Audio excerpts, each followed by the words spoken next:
এর ব্যাপারে দ্বিতীয় কথা আমাদের যে জ্বালিয়ে দিলে পুড়িয়ে দিলেও শিরিক করবো না, বলেন ইনশাআল্লাহ।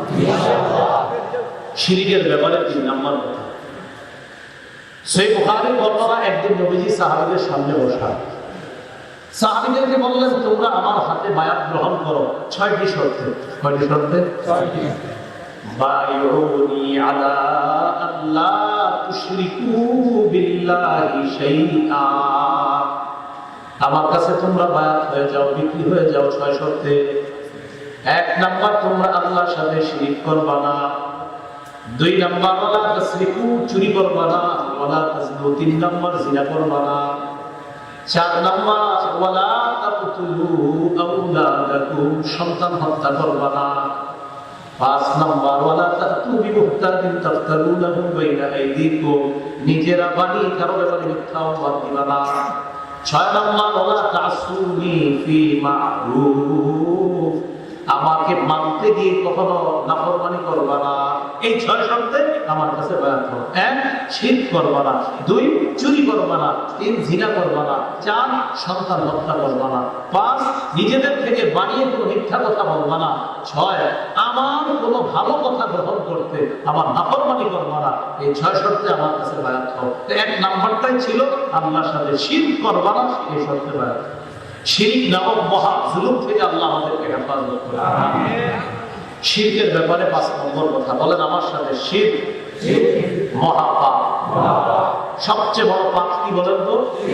সহিহ বুখারীর বর্ণনা ৬৮৬১ নম্বর হাদিস। এই হাদিসের বর্ণনাকারী আব্দুল্লাহ ইবনে মাসউদ রাদিয়াল্লাহু তাআলা, তিনি বলেন, এক ব্যক্তি রাসূলুল্লাহ সাল্লাল্লাহু আলাইহি সাল্লামকে প্রশ্ন করলেন, আইয়ুয যামবি আকবারু ইনদাল্লাহ, ইয়া রাসূলুল্লাহ, আল্লাহর কাছে সবচেয়ে বড় পাপ কোনটি? নবীজি বললেন, আনতাদুয়া লিল্লাহি নিদ্দান ওয়া হুয়া খালাকাকা, আল্লাহ তোমাকে সৃষ্টি করেছেন যে আল্লাহর সাথে অন্য কাউকে সমকক্ষ হিসাবে ডাকা, এটা হলো সবচেয়ে বড় পাপ। ক্বালা সুম্মা ইয়া রাসূলুল্লাহ, হুজুর এরপর সবচেয়ে বড় পাপ কোনটি?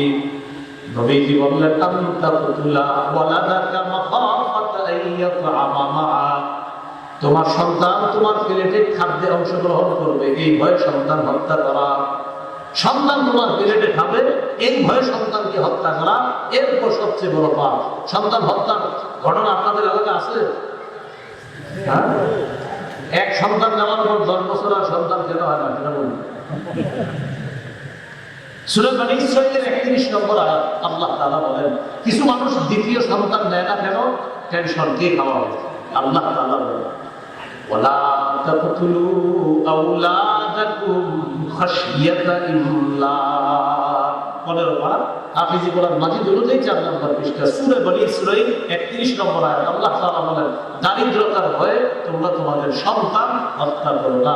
এই জাতীয় হত্যাকারী খুঁজলে প্রচুর পাবে। আপনারা মাঠে আছেন, শ্রোতারা? এতক্ষণ তো ঠিকঠাক ভালো হইল, ঘটনা লাগে আনফরচুনেটলি সবার আওয়াজ হালকা।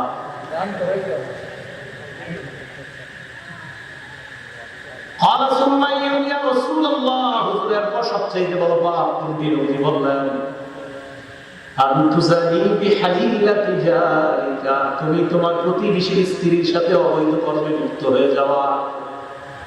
প্রতিবেশী বিদেশে থাকা অজুহাতে তুমি তোমার প্রতিবেশীর স্ত্রীর সাথে পরকীয়ায় লিপ্ত হয়ে যাওয়া, এরপর সবচেয়ে বড় পাপ।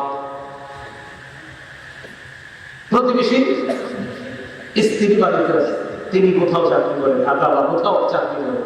এই প্রতিবেশীর স্ত্রী ছিল এলাকাবাসীর কাছে আমানত, তার দিকে খারাপ দৃষ্টি না দেওয়া ছিল এলাকার দায়িত্ব কর্তব্য। এটা না করে তার সাথে অবৈধ সম্পর্কে জড়িয়ে গেছে। ব্যভিচার এমনি খারাপ। নবী বলেন, প্রতিবেশীর স্ত্রীর সাথে ব্যভিচার এটা বড় পাপ।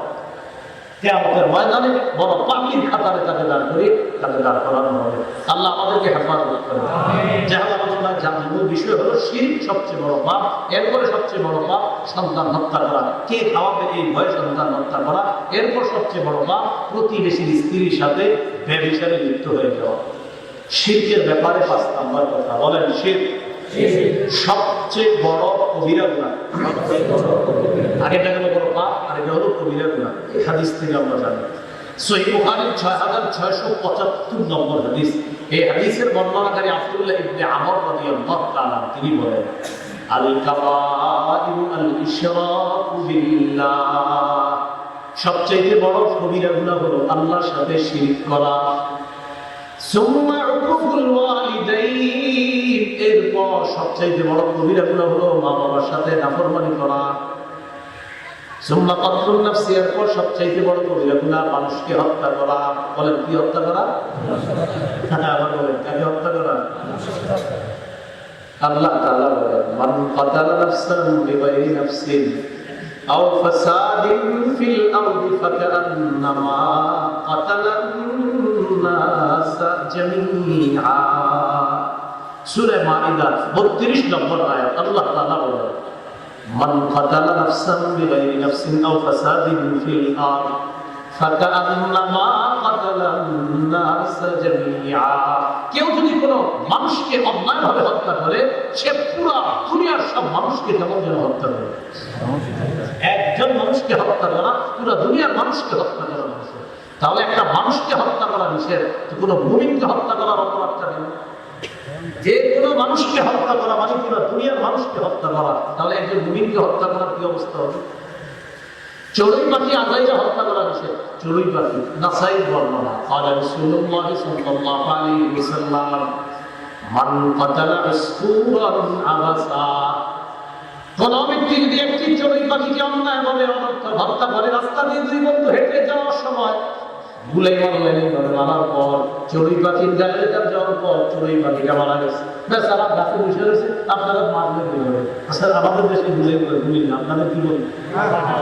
আচ্ছা একটা কিছু বলুন, এটা দিয়ে মারলেন, মারার পর এই পাখি ধরে মারা গেছে। আর জানি চড়ুই পাখি কিয়ামতের ময়দানে তার বিরুদ্ধে আল্লাহর কাছে মামলা দেবে। আল্লাহকে বলবে ইন্না ফুলানান কাতালানি আবাসা, আল্লাহ সিরাজগঞ্জ অমুক জায়গায় আমি এক গাছে বসা ছিলাম, একজন আমার শুধু শুধু মেরে ফেলেছে, আমি বিচার ও আমার যদি ধরে জবাই করে খাইতো তাহলে ঠিক আছে, আপনি আমাদের জন্য বানাইছেন হালাল, কিন্তু আমার এইভাবে মাল্লকে মারলো, আমি বিচার চাই। চড়ুই পাখি যদি বিচার চায়, ইমানদারকে আজাইরা আমাদের কি গণনা করতে বলেন? আল্লাহ আমাদেরকে বুঝার তৌফিক দান করুন। এইগুলো হলো সবচেয়ে বড় কবিরা গুনার একটা, মানুষ হত্যা করা। নবীজি সাল্লাল্লাহু আলাইহি ওয়াসাল্লাম বলেন সুম্মাল ইয়ামিনুল খুমুস, মিথ্যা শপথ করা এটাও বড় একটা কবিরা গুনাহ। কি শপথ করা? মিথ্যা শপথ, কথায় কথায় মিথ্যা বলা। আমাদের দেশে এটা একটা শিল্প, একটা আর্ট, একটা শিল্প হয়ে গেছে। কথায় কথা মানে মিথ্যা যে যত বলতে পারবে এটা একটা শিল্প, এটা একটা আর্ট। এবং দুনিয়ার সবাই বুঝেছে মিথ্যা কথা বলতেছে, পুরো চুপচাপ কি করবে? এটা একটা শিল্প হয়ে গেছে, আর্ট। আর যে সুন্দর গুছিয়ে মিথ্যা বলতে পারবে, এইগুলো সবচেয়ে বড় কবিরা গুনাহ। এর মধ্যে একটা হলো মিথ্যা শপথ করা। ব্যবসায়ী ভাই যারা আছেন এখানে, আপনারা মন দিয়ে শুনেন, ভাই জুতার দাম কত? 800 টাকা, 750 হয় না? আল্লাহ কসম 750 টাকা করে কিনা 800 টাকা।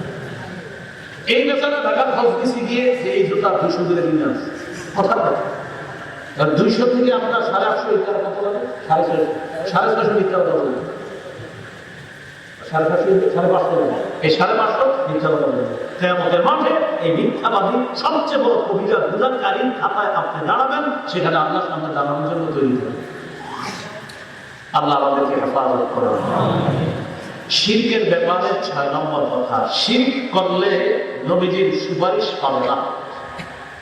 কেউ যদি শিরিক করে আর শিরিক অবস্থায় যদি মারা যায়, রাসূল সাল্লাল্লাহু আলাইহি ওয়াসাল্লামের সুপারিশ সে পাবে না। তিরমিজির বর্ণনা 2441 নম্বর হাদিস, 2441 এই হাদিসের মধ্যে আছে قال رسول الله صلى الله عليه وسلم আতানি আতিম মির রাব্বি, আমার রবের পক্ষ থেকে একজন ব্যক্তি, এক ফেরেশতা আমার কাছে আসছে। আসার পর আমাকে দুটি বিষয়ে ইচ্ছা দিয়েছে আল্লাহর পক্ষ থেকে। কয়টি?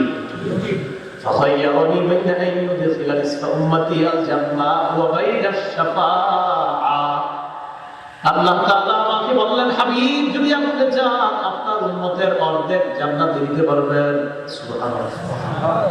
আর যদি আপনি চান সুপারিশ করতে পারবেন, তবে দুইটা দিতে পারবেন না, যে কোনো একটা। হয়তো অর্ধেক উম্মত আপনি জান্নাতে নেন, না হয় আপনি সুপারিশ করবেন। কোনটা গ্রহণ করবেন? আমি যে কোনো একটা গ্রহণ করতে হবে। হয়তো অর্ধেক উম্মত জান্নাতে নেবেন, যান আমি আল্লাহ আপনাকে ইচ্ছাধিকার দিয়ে দিব, এই অধিকার আমি আপনাকে দিয়ে দিব যদি আপনি গ্রহণ করেন, অথবা সুপারিশ করবেন। তবে দুইটা নিতে পারবেন না, যে কোনো একটা। আমাদের নবী সাল্লাল্লাহু আলাইহি সাল্লামের কি বুদ্ধি! সুবহানাল্লাহ। রাসূল সাল্লাল্লাহু আলাইহি সাল্লাম মেধা, রাসূল সাল্লাল্লাহু আলাইহি সাল্লাম সবচেয়ে বিচক্ষণ মানুষ ছিলেন। নবীজি বললেন, ফাখতারতু শাফাআ, আমি সুপারিশটাই গ্রহণ করে নিলাম। আল্লাহ আমার উম্মতের অর্ধেক জান্নাতে যেতে হবে না, আরো যেতে হবে। তাই আমি সুপারিশ করব ততক্ষণ যতক্ষণ দিতে পারবো। তবে সবাই বলেন তবে, সবাই বলেন তবে। সুপারিশ তাদের জন্য হবে না যারা শিরক করে। নবীজি বলেছেন, ওয়াহিয়া লিমান লা ইউশরিকু বিল্লাহি শাইআ, সুপারিশ শুধু তাদের জন্য হবে যারা শিরক করে না, আর যারা শিরক করবে তাদের জন্য আমার এই সুপারিশ হবে না। ভাই, শিরক ছাড়া কোনো মতে একটু মানা যান, নবীজি সুপারিশ করে কোনো না কোনো ভাবে আপনাদের জান্নাতে নিয়ে যাবে। সুবহানাল্লাহ। এটা সহিহ বুখারী 1237 নম্বর হাদিসে আছে। আর কিতাবুল লিকাহ বিশাল বড় একটা হাদিস আছে, যেখানে 6443 6444 এই হাদিস আর 1237 হলো ছোট। এই হাদিসের মধ্যে আসে জিবরিল আমিন রাসূল সাল্লাল্লাহু আলাইহি সাল্লামকে বলেছেন, বাশশির উম্মাতা আন্নাহু মান মাতা মিন উম্মাতিকা লা ইউশরিকু বিল্লাহি শাইআ দাখালাল জান্নাহ। হাবিব আপনার উম্মতকে সুসংবাদ দেন, খালি যদি শিরক ছাড়া মারা যায়, সরিষার দানা পরিমাণ যদি পিওর ঈমানটা খালি থাকে, সে জান্নাতে যাবে। সুবহানাল্লাহ। কি পরিমাণ? সরিষার দানা পরিমাণ। এই কথা আছে হাদিসের মধ্যে, সহিহ বুখারী 44 নম্বর হাদিসে আছে, ইয়াখরুজু মিনান নার মান ক্বালা লা ইলাহা ইল্লাল্লাহ ওয়া ফি কলবিহি ওয়াজনু শাইরাতিন মিন খায়র ওয়া ফি কলবিহি ওয়াজনু বুররাতিন মিন খায়র ওয়া ফি কলবিহি ওয়াজনু যাররাতিন মিন খায়র। গম পরিমাণ, জব পরিমাণ, সরিষা পরিমাণ কোন ব্যক্তির অন্তরে যদি পিওর ঈমান থাকে, সে জাহান্নামেও যদি যায়, কিছু সময় জাহান্নামে কাটানোর পর ওই খাঁটি পিওর সরিষার দানাওয়ালা ঈমানের কারণে আল্লাহ একদিন তাকে জান্নাত দেবেন। সুবহানাল্লাহ। বুখারী 44 নম্বর। তাই আপনারা খালি পিওর ঈমান অর্জন করবেন আর নামাজ পড়তে ছেড়ে দিবেন আজকে। আল্লাহ বুঝার তৌফিক দান করুন। তো রাসূল সাল্লাল্লাহু আলাইহি ওয়াসাল্লামের সুপারিশ পাওয়া যাবে না শিরকের ব্যাপারে। 6 নম্বর কথা, ভাই আমরা শিরক করব না। শিরকের ব্যাপারে 7 নম্বর কথা, কোন ব্যক্তি আকাশ পরিমাণ গুনাহ করছে, অথবা দুনিয়ার যত বান্দা আছে এই পরিমাণ গুনাহ করছে, গুনাহ করার পর আল্লাহরে একটু বলছে, আল্লাহ আমি তো এই পরিমাণ গুনাহ করছি, আপনি আমারে মাফ করে দেন। আল্লাহ দেখবে ওর পাপের মধ্যে অনেক পাপ, দুনিয়া পরিমাণ পাপ, শুধু শিরক নাই। আল্লাহ বলে, যা মাফ করে দেন। সুবহানাল্লাহ। তিরমিজির বর্ণনা 3540 নম্বর হাদিস, এটা হাদিসে কুদসি। আল্লাহ তাআলা বলেন, يا ابن آدم إنك ما دعوتني ورجوتني غفرت لك على ما كان منك ولا أبالي। আমাকে ক্ষমার আশায় যতক্ষণ তুমি ডাকতে থাকবা, আমি আল্লাহ ততক্ষণ তোমাকে ক্ষমা করতেই থাকবো। সুবহানাল্লাহ। ইয়া ইবনা আদম লাউ বালাগাত যুনুবুকা আনাস সামা সুম্মা ইস্তাগফারতানি, তোমার গুনাহ যদি আকাশের চূড়ায় গিয়ে পৌঁছে যায়, আর যদি তুমি আমার কাছে ক্ষমা চাও, গফারতু লাকা আলা মা কানা মিনকা ওয়ালা উবালি, আমি আকাশ পরিমাণ গুনাহ ক্ষমা করে দিব, এতে আমি আল্লাহ কারো পরোয়া করি না। এরপরে কি বলবে? ইবনা আদম ইন্নাকা লাউ আতাইতানি বিকরাবিল আরদি খাতায়া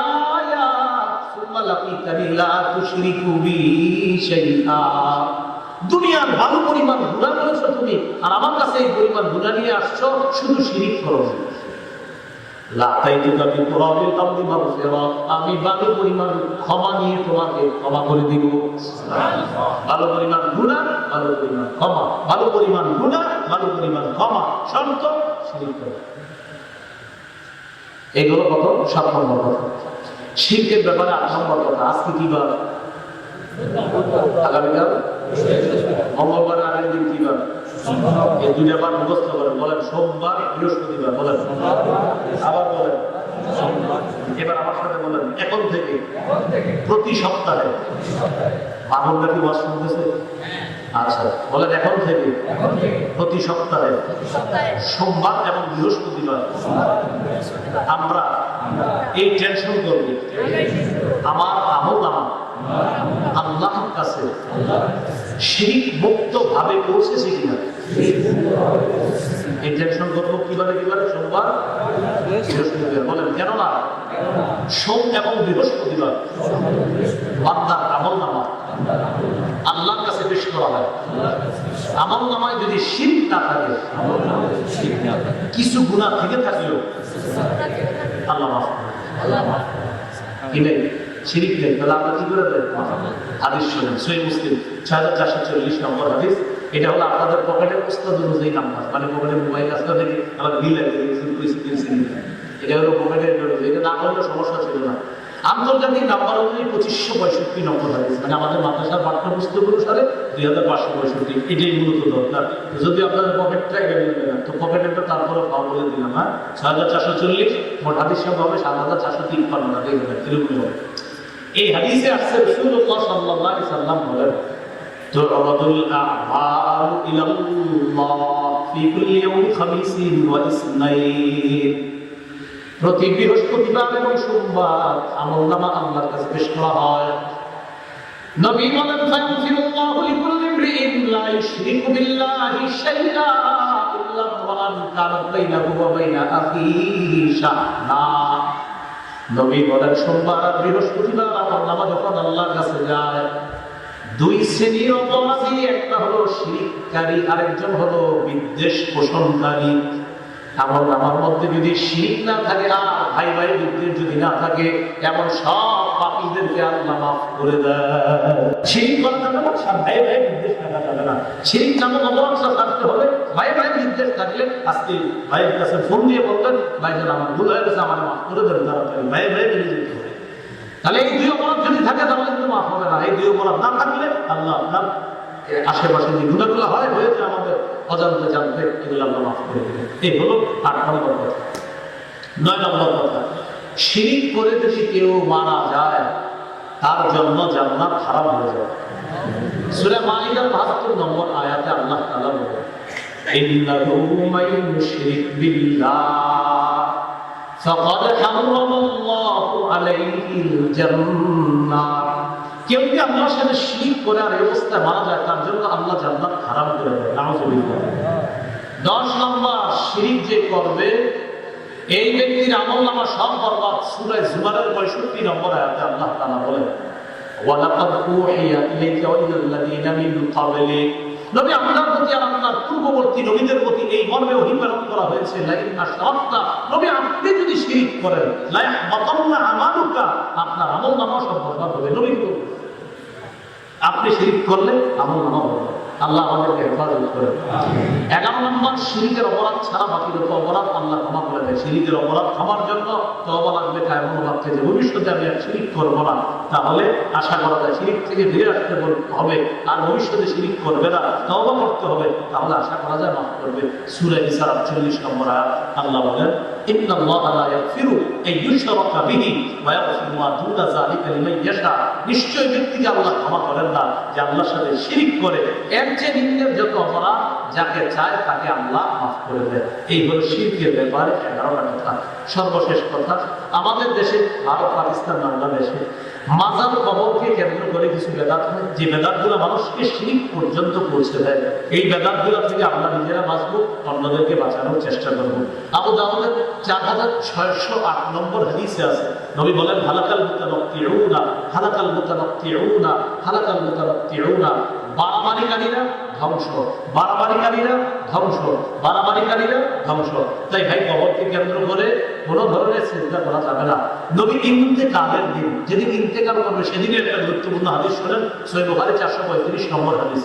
লাম্মা নুজিলা রাসূলুল্লাহ সাল্লাল্লাহু আলাইহি ওয়াসাল্লাম, নবী যখন মুমূর্ষু অবস্থা, তাফিকা ইয়াতরাহু খামিসাতান আলা ওয়াজহিহি, একটা কাপড় দিয়ে নবী তার চেহারা মুবারক রাখলেন। যখন প্রাণ বের হবে, যখন প্রাণটা বের হবে, তখন কাশাফাহা আন ওয়াজহিহি, কাপড়টা চেহারা থেকে সরাইলেন। আবার বলছি, মুমূর্ষু অবস্থায় কাপড় দিলেন, আর প্রাণ যখন বের হবে, এই নবী ইন্তেকাল করবে, ওই মুহূর্তে কাপড় সরাইলেন। সরানোর পর বললেন, লানাতুল্লাহি আলাল ইয়াহুদ ওয়ান নাসারা, ইহুদিদের উপর আল্লাহর অভিশাপ, খ্রিস্টানদের উপর আল্লাহর অভিশাপ, ইত্তাখাযু কুবুর আনবিয়াইহিম মাসাজিদা, তারা তাদের নবীদের কবরকে সিজদার স্থান বানিয়েছে। ইউহাযিরু মা সানাউ, নবী সতর্ক করে দিচ্ছে, উম্মত আমি ইন্তেকাল করলে আমার কবরকে কিন্তু এগুলো তোমরা বানাও না, সিজদার স্থান বানাও না। সতর্ক করে দিচ্ছেন কখন? প্রাণ যাবে যাবে তখন এই সতর্ক করে দিলেন। তাই কবরকে কেন্দ্র করে কোনো শিরক করা যাবে না, মেলা বসানো যাবে না। আবু দাউদের বর্ণনা 2042 নম্বর হাদিস, নবীজি বলেছেন লা তাজআলু কবরি ঈদা, আমার কবরকে কেন্দ্র করে কোনো উৎসব বসাবো না, মেলা বসাবো না। রবিউল আউয়াল মাস কেন্দ্র করে কোথাও 12 দিন, কোথাও 15 দিন, কোথাও 12 কম বেশি লম্বা মেলা হয়। এই মেলা কোনো কবরকে কেন্দ্র করে হয়। রাসূল সাল্লাল্লাহু আলাইহি ওয়াসাল্লাম বলেছেন এটা স্পষ্ট নিষেধ, কবর কেন্দ্র করে মেলা বসানো যাবে না। এগুলো শিরক পর্যন্ত পৌঁছে যায়। আল্লাহ আমাদের সকলকে শিরক মুক্ত ইবাদত যেন করতে পারি, আমরা যেন শিরক মুক্ত ভাবে কবরে যেতে পারি। পরিবারকে ওসিয়তগুলো করবেন যেন শিরক না করে। আপনাদের সাথে যেন আল্লাহ আমার জান্নাতে দেখা করায় দেন। আমিন। ওয়া আখিরু দাওয়ানা আলহামদুলিল্লাহি রাব্বিল আলামিন।